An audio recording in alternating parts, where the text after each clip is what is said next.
Hey everyone, this is Kevin Walters here with Kevin's Auto Channel, and I hope you are having a great day today. Today I want to talk to you about 5 tips, maybe even call it 5 warnings to getting a successful car deal. So, you've saved up your money, you're ready to make that big step and get a car. You may be trading in, you may be just buying outright. So what should you do? What should you look out for at your local dealership? So the first thing that's going to happen if you have a trade-in is the salesman is going to walk around your car and he is going to silently devalue your trade. So you may see him walk around and point out a couple of spots, not say anything, and he'll get in your car, look at your odometer, see what your mileage is, and he'll just look over it. And then when it comes to starting the deal process, once you've picked out what you want, he's going to lowball you on what your trade is worth.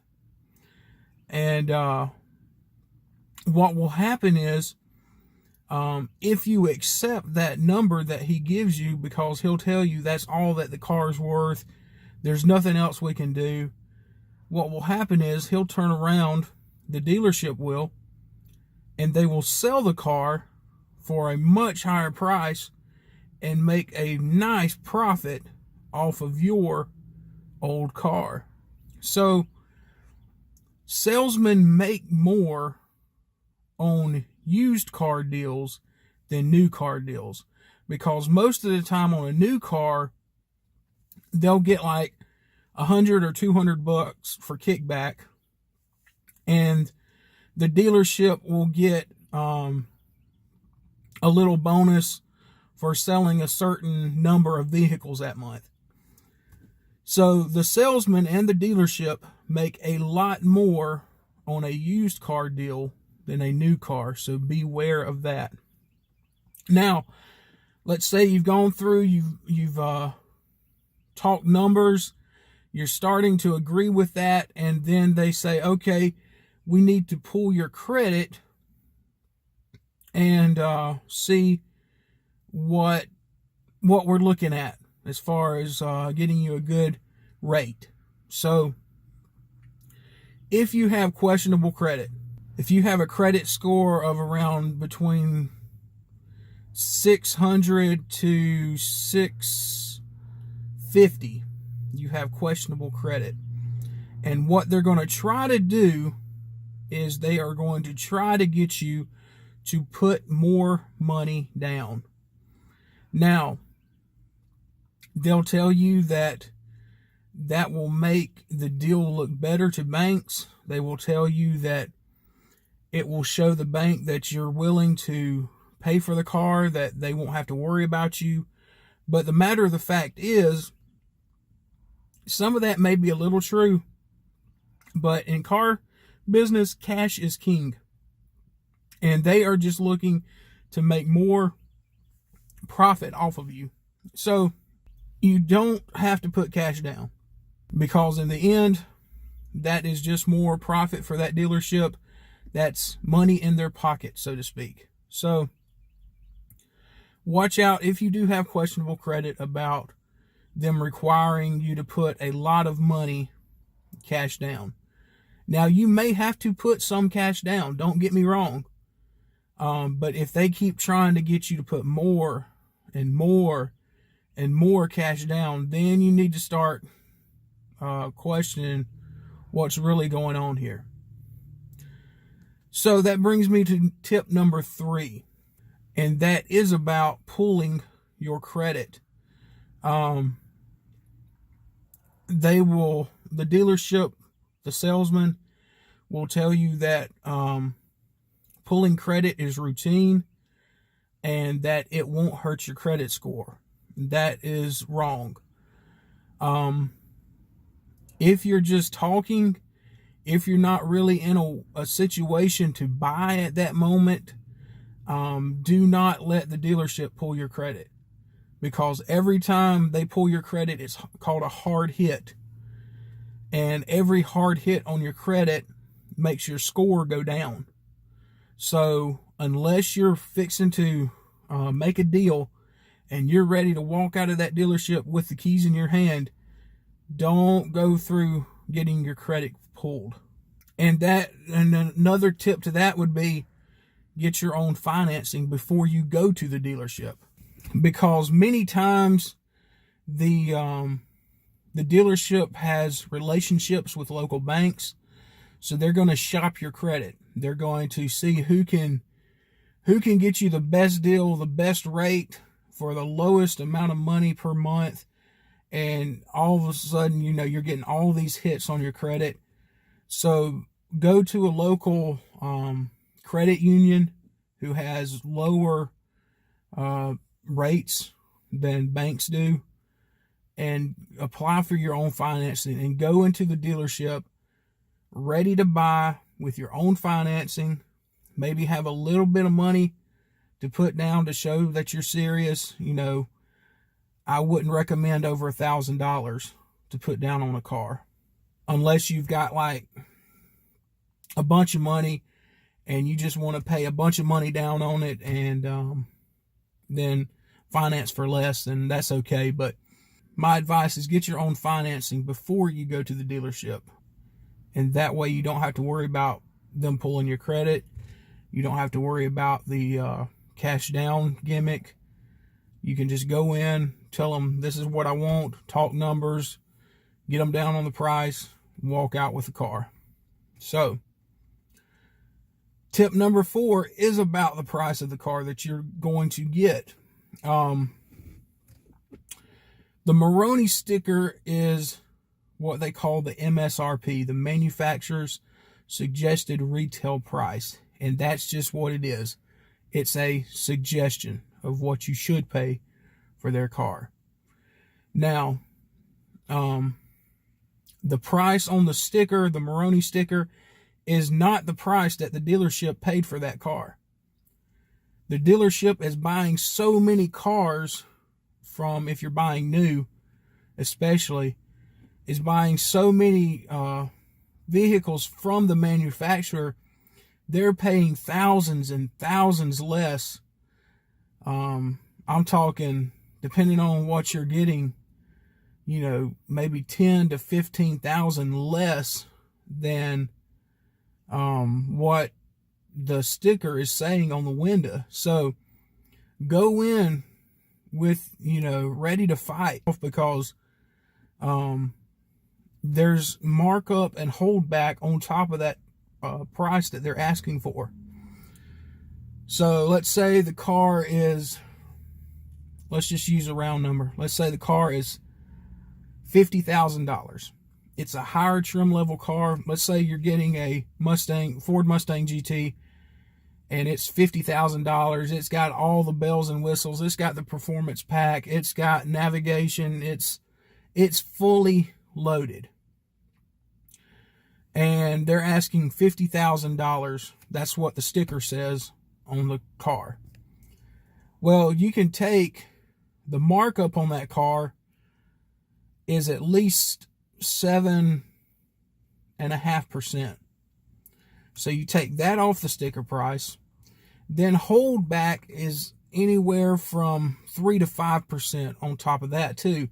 So you take that off the price, and now all of a sudden you're down to, from 50,000, you're down to probably around 43, probably 42.5, 43,000.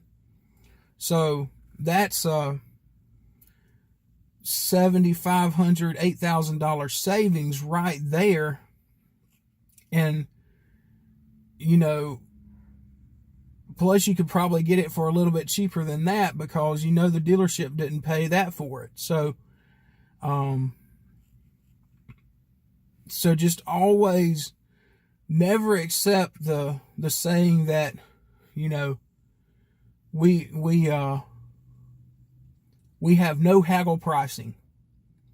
Our number is the lowest number you will find, because believe me, they're not going to break even on a car unless you know what to look for, unless you know about the holdback, unless you know about the markup, and you get that taken off.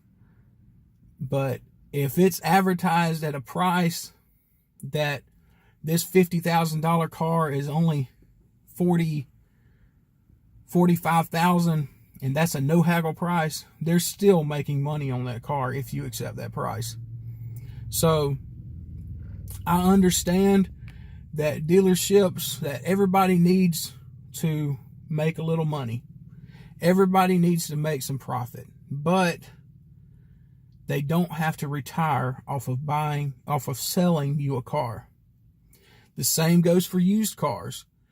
Believe me, they're not selling you that car for what they bought it for. They've marked that thing up thousands of dollars from what you pay, from what they gave you for it. So there's no such thing as a no haggle price at a dealership.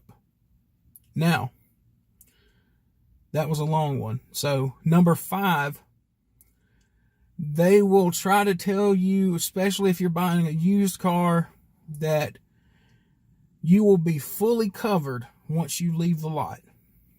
Now, unless you still have factory warranty left on that car, they traded it in, that car's only a year or two old and it hasn't hit 36,000 miles yet.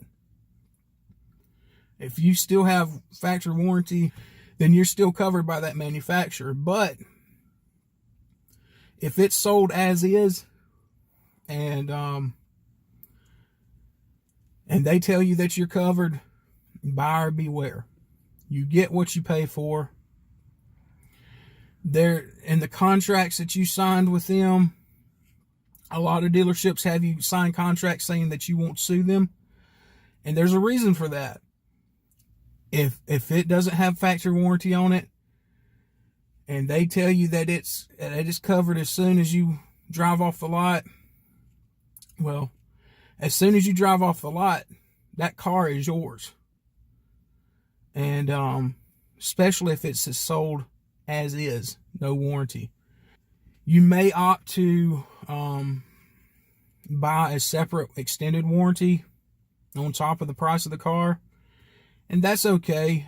Just beware of that too. Make sure it's through a reputable company. Make sure that the company is trustworthy and that they do, in fact, uphold their warranties.